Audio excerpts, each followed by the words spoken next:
जो प्रमोशन का चार्ट होने वाला है दोस्तों, वो इसी प्रकार से होने वाला है कि जो बेसिक ग्रेड के शिक्षक हैं, after 8 years service promote to graduate teacher, 8 साल का सेवा हो जाएगा तो ग्रेजुएट टीचर बन जाएंगे। प्रशिक्षित वेतनमान की तिथि से जो है आपका जो है सेवा को गिना जाएगा। अगर आज के डेट में पूरा है तो आज के डेट में आप प्रमोशन के योग्य हैं। उसके बाद फिर से 5 साल के बाद उनको प्रमोशन होगा सीनियर ग्रेजुएट टीचर के रूप में। जो ग्रेजुएट टीचर है 5 साल सर्विस के बाद जो है सीनियर ग्रेजुएट टीचर बन जाएंगे। फिर 8 साल लगातार सेवा के बाद वो हेड टीचर बन जाएंगे मिडिल स्कूल के। हेड टीचर जो है 8 साल के बाद वो हेड टीचर बन जाएंगे मिडिल स्कूल के। 8 साल के बाद वो जो है बीआरपी सीआरसी कोऑर्डिनेटर जो है बन सकते हैं। यानी प्रमोशन का जो चार्ट होगा दोस्तों, वो आपका इसी प्रकार से हो सकता है कि जो 1 to 5 के शिक्षक हैं वो ग्रेजुएट टीचर के पद पर उनका प्रमोशन होगा। जो ग्रेजुएट टीचर हैं वो सबसे पहले सीनियर ग्रेजुएट टीचर बनेंगे। 8 साल बाद में सेवा करेंगे तो वो मिडिल स्कूल के हेड मास्टर बन जाएंगे।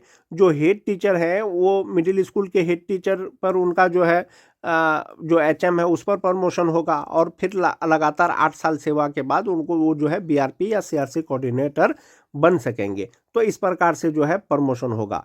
जो भी स्थानीय निकाय के शिक्षक परीक्षा पास करने के बाद बीपीएससी शिक्षक बने थे या विशिष्ट शिक्षक बने हैं दोस्तों, सभी प्रकार के शिक्षकों को सेवा निरंतरता दिया गया है, लेकिन प्रमोशन में दिया गया है। पहले का सेवा को का जो गणना होगा दोस्तों, वो योगदान की तिथि से नहीं होगा, वो प्रशिक्षित वेतनमान की तिथि से किया जाएगा। उसी के अनुरूप शिक्षकों को प्रमोशन दिया जाएगा और उनको उनका वेतन बढ़ जाएगा। शिक्षकों का सेवा निरंतरता, नियोजित शिक्षकों का प्रमोशन और जो बीपीएससी शिक्षक हैं उसका वेतन निर्धारण जो पे प्रोटेक्शन के अनुसार है और उनका सेवा निरंतरता के बारे में। जैसा कि आप सभी जानते हैं दोस्तों, 22 नवंबर 2025 को शिक्षा विभाग के द्वारा एक आदेश जारी किया गया था दोस्तों, जिसमें कहा गया था कि 9 सितंबर 2025 को जो कमेटी का गठन हुआ था, वो कमेटी के अनुशंसा पर 1 to 5 का जो विशिष्ट शिक्षक है या विद्यालय अध्यापक है, उनका 6 to 8 के विशिष्ट शिक्षक या विद्यालय अध्यापक के पद पर प्रोन्नति होगा। जो 9-10 के शिक्षक हैं, 11-12 के विशिष्ट शिक्षक या विद्यालय अध्यापक के पद पर प्रोन्नति होगा। जो मोस्ट इम्पोर्टेंट चीज़ था इस पत्र में दोस्तों, वो था क्या कि विद्यालय अध्यापक के पद पर प्रोन्नति हेतु स्थानीय निकाय अंतर्गत प्रशिक्षित शिक्षक के रूप में किए गए कार्य अवधि की गणना सुनिश्चित करेंगे। यानी कि स्थानीय निकाय के रूप में या नियोजित शिक्षक के रूप में जो उन्होंने कार्य किया है उसका गणना होगा, लेकिन किस में गणना होगा, वो प्रोन्नति में गणना होगा, यानी प्रमोशन में गणना होगा।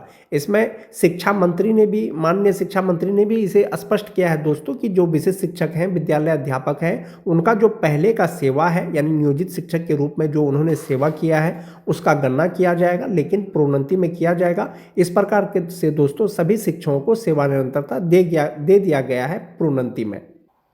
16 फरवरी 2026 का यही वो पत्र है दोस्तों जिसमें माननीय शिक्षा मंत्री के द्वारा जवाब दिया गया था। श्री राहुल कुमार जो माननीय सदस्य हैं उनके द्वारा प्रश्न पूछा गया था। श्री सुनील कुमार जो माननीय शिक्षा मंत्री हैं उन्होंने जवाब दिया था। सवाल पूछा था दोस्तों, क्या यह बात सही है कि राज्य के 2,66,000 नियोजित शिक्षकों को सक्षमता परीक्षा उत्तीर्ण होने के बाद विशिष्ट शिक्षक का दर्जा दिया गया है? यानी जो परीक्षा पास किए हैं सक्षमता परीक्षा, उनको विशिष्ट शिक्षक यानी राज्यकर्मी का दर्जा दिया गया है। क्या यह बात सही है कि उक्त विशिष्ट शिक्षकों को प्रशिक्षित शिक्षक के रूप में किए गए कार्य अवधि की तिथि से सेवा निरंतरता का आर्थिक लाभ नहीं दिया जा रहा है? यानी कि जो प्रशिक्षित वेतनमान है उसकी तिथि से उनको सेवा निरंतरता नहीं दिया जा रहा है। जो तीसरा सवाल था दोस्तों, यदि उपर्युक्त खंडों के उत्तर स्वीकारात्मक है तो क्या सरकार विशिष्ट शिक्षकों को प्रशिक्षित शिक्षक के रूप में किए गए कार्य अवधि की तिथि से सेवा निरंतरता का आर्थिक लाभ देने का विचार रखती है? यदि हाँ तो कब तक, नहीं तो क्यों नहीं? तो माननीय शिक्षा मंत्री के द्वारा जो जवाब दिया गया था दोस्तों कि वस्तु स्थिति यह है कि बिहार विद्यालय विशिष्ट शिक्षक नियमावली 2023 के नियम 8.1 के तहत विशिष्ट शिक्षकों को वेतन संरक्षण का लाभ दिया गया है। साथ ही विभागीय आदेश के संख्या 4207 दिनांक 22 नवंबर 2025 के द्वारा विशिष्ट शिक्षकों को प्रोन्नति हेतु स्थानीय निकाय अंतर्गत प्रशिक्षित शिक्षक के रूप में किए गए कार्य अवधि की गणना करने का भी प्रावधान किया गया है। यानी कि 22 नवंबर को जो पत्र आया था दोस्तों, इसमें स्पष्ट किया गया है कि जो सेवा का गणना है वो किया जाएगा, लेकिन किस में किया जाएगा, वो किया जाएगा आपके प्रोन्नति में, प्रमोशन में। जैसा कि आप देख पा रहे होंगे दोस्तों, जो विशिष्ट शिक्षक नियमावली का जो पॉइंट 8 है, इसमें यह है कि विशिष्ट शिक्षक स्थानीय निकाय नियमावली 2020 के तहत उन्हें वेतन संरक्षण का लाभ दिया जाएगा और सभी शिक्षकों को वेतन संरक्षण का लाभ देते हुए वेतन निर्धारण भी कर दिया गया है। विभाग ने आदेश दिया है कि अब बीपीएससी शिक्षकों को भी वेतन संरक्षण का लाभ दिया जाएगा, उनकी प्रक्रिया भी शुरू कर दी गई है। इसके अतिरिक्त जो भी राज्य सरकार का डीए होता है, एचआरए होता है, वो दिया जाएगा और विशिष्ट शिक्षक और बीपीएससी शिक्षक जो राजकर्मी शिक्षक हैं उनके लिए एक फिटमेंट मैट्रिक्स टेबल जारी किया है दोस्तों शिक्षा विभाग ने। उसी के अनुरूप उनको वेतन दिया जा रहा है और आने वाले समय में भी दिया जाएगा, जब तक कि 7th पे या 8th पे के अनुसार जो है उनका पे स्ट्रक्चर नहीं बनता है। फिलहाल जो नियमावली में आपका फिटमेंट मैट्रिक्स टेबल है उसी के अनुसार आपको जो है वेतन मिलेगा, चाहे वो विशिष्ट शिक्षक हो चाहे वो बीपीएससी शिक्षक हो। दूसरा चीज़, आपकी जो सेवा की गणना की जा रही है वो पॉइंट नंबर 9 के लिए किया जा रहा है। बीपीएससी शिक्षक नियमावली हो या विशिष्ट शिक्षक नियमावली हो, दोनों प्रकार के नियमावली में यह प्रावधान है कि 1 to 5 के जो विशिष्ट शिक्षक हैं 6 to 8 के विशिष्ट शिक्षक बनेंगे प्रोन्नति के बाद। जो 6 to 8 के विशिष्ट शिक्षक हैं 6 to 8 के वरीय विशिष्ट शिक्षक बनेंगे प्रोन्नति के बाद। जो 9-10 के विशिष्ट शिक्षक हैं वो 11-12 के विशिष्ट शिक्षक बनेंगे प्रोन्नति के बाद और 11-12 के जो शिक्षक हैं 11-12 के वरीय विशिष्ट शिक्षक बनेंगे प्रोन्नति के बाद। सेम प्रोसेस दोस्तों बीपीएससी शिक्षकों में भी है, बीपीएससी शिक्षक नियमावली में भी सेम पॉइंट है। तो जो 1 to 5 के शिक्षक का प्रमोशन होगा 6 to 8 में वो उपलब्ध रिक्तियों के अनुसार होगा। जो 6 to 8 का होगा वरीय शिक्षक बनेंगे वो अपने ही पद पे बनेंगे। दूसरा चीज़ है दोस्तों, जो 9-10 के शिक्षक हैं अगर रिक्ति रहेगा तब होगा, जो 11-12 के हैं वो अपने ही स्थान पर बनेंगे। ये सब प्रोन्नति के लिए दोस्तों जो नियमावली में प्रक्रिया है वो है 8 वर्ष के बाद, यानी लगातार 8 वर्ष के सेवा के बाद जो है उनका प्रोन्नति होगा। आप मान जाइए कि 1 जनवरी 2025 को जो शिक्षक योगदान किए हैं विशिष्ट शिक्षक के रूप में, यदि नियमावली के अनुसार जो पहले दिया गया था यदि उनका प्रोन्नति होगा, प्रमोशन होगा, तो वो 1 जनवरी 2033 को प्रमोशन के योग्य होंगे या प्रोन्नति के योग्य होंगे। विभाग ने अब इसे संशोधन कर दिया है। माननीय शिक्षा मंत्री के द्वारा लिखित जवाब भी दिया गया है कि जो भी विशिष्ट शिक्षक जो है स्थानीय निकाय के रूप में नियोजित शिक्षक के रूप में जो कार्य किए हैं उनका कार्य का गणना किया जाएगा। यानी 8 वर्ष सेवा आप जोड़ लीजिए कि प्रशिक्षित वेतनमान की तिथि से यदि आज के डेट में आपका 8 वर्ष हो गया है तो आपका प्रमोशन हो जाएगा। यानी बेसिक ग्रेड के अगर शिक्षक हैं तो स्नातक ग्रेड के शिक्षक हो जाएंगे। सिर्फ और सिर्फ ये मान के चले कि जो टीटी पास शिक्षक हैं और जो छठा फेज वाले शिक्षक हैं सिर्फ वही प्रमोशन के योग्य नहीं है। बाकी जो प्रशिक्षित वेतनमान की तिथि से जो आपका सेवा का गणना है वो गिना जाएगा। 8 वर्ष जब आपका पूरा जाएगा आपका प्रमोशन किया जाएगा। एक ये चीज हो गया। नियमावली में एक चीज और स्पष्ट किया गया था दोस्तों, अधिकार के रूप में किसी भी प्रोन्नति का दावा नहीं किया जा सकता है। सभी प्रोन्नति उपलब्ध रिक्तियों के अधीन होगी और विभागीय नीतियों को ध्यान में रखते हुए किया जाएगा। इसके लिए सभी प्रोन्नति विभाग की प्रचलित नीति के अनुसार की जाएगी और अपेक्षित योग्यता सहित पात्रता के अधीन होगी। ये जो अपेक्षित योग्यता है दोस्तों ये बहुत इंपॉर्टेंट चीज है। जो 1 to 5 के शिक्षक हैं इनके लिए जो योग्यता है वो इंटर है प्लस आपका ट्रेनिंग हो गया, टीटी हो गया या दक्षता हो गया, ये हो गया। अब जो 6 to 8 के शिक्षक हैं उनके लिए जो योग्यता है आपको ग्रेजुएट होना चाहिए, स्नातक होना चाहिए, साथ ही साथ जो आपको ट्रेंड होना चाहिए और टीटी या बीटेड या दक्षता पास होना चाहिए। अब आप 1 to 5 के शिक्षक हैं, इंटर बेसिस पर आपकी बहाली हुई है, आपकी सेवा का 8 साल हो गया है, अब आप प्रमोशन लेना चाहते हैं लेकिन आप स्नातक नहीं हैं तो आपका प्रमोशन नहीं होगा, क्योंकि नियमावली में दिया गया है कि अपेक्षित योग्यता यानी कि 6 to 8 का टीचर बनने के लिए जो योग्यता होना चाहिए वो योग्यता रहेगा तो आपका 1 to 5 से 6 to 8 में प्रमोशन होगा। 9-10 से जो 11-12 के में आपका जो प्रमोशन होगा योग्यता होगा तो आपका प्रमोशन होगा अथवा नहीं होगा। जो 9-10 का शिक्षक बनने के लिए जो योग्यता है दोस्तों वो आपको ग्रेजुएट होना चाहिए, साथ ही साथ बीएड होना चाहिए, साथ ही साथ एस्टेट पास होना चाहिए। जबकि 11-12 का शिक्षक बनने के लिए आपको पीजी होना चाहिए या समकक्ष एमए होना चाहिए, साथ ही साथ बीएड होना चाहिए, साथ ही साथ संबंधित विषय में आपको जो है एस्टेट भी पास होना चाहिए, तब आपका प्रमोशन होगा। तो अपेक्षित योग्यता का मतलब यही हो गया दोस्तों, जो एसेंशियल क्वालिफिकेशन है वो आपके पास होना चाहिए। आपका प्रशिक्षित वेतनमान की तिथि से आपका सेवा का गणना किया जाएगा। जो भी राजकर्मी शिक्षक हैं, चाहे वो विशिष्ट शिक्षक हो चाहे वो नियोजित शिक्षक हो, जो फिटमेंट मैट्रिक्स टेबल है वो यही फिटमेंट मैट्रिक्स टेबल है, दोनों प्रकार के शिक्षकों को वेतन दिया जा रहा है। जो विशिष्ट शिक्षक हैं 2003-05 का अभी जो वेतन निर्धारण हुआ है या एक इंक्रीमेंट के बाद में जो उनका बेसिक पे है दोस्तों वो 32,620 रुपया होता है। बीपीएससी शिक्षक जो 2003 के थे, नियोजित शिक्षक, परीक्षा पास करने के बाद बीपीएससी शिक्षक बने थे तो उनका भी 32,620 रुपया होगा।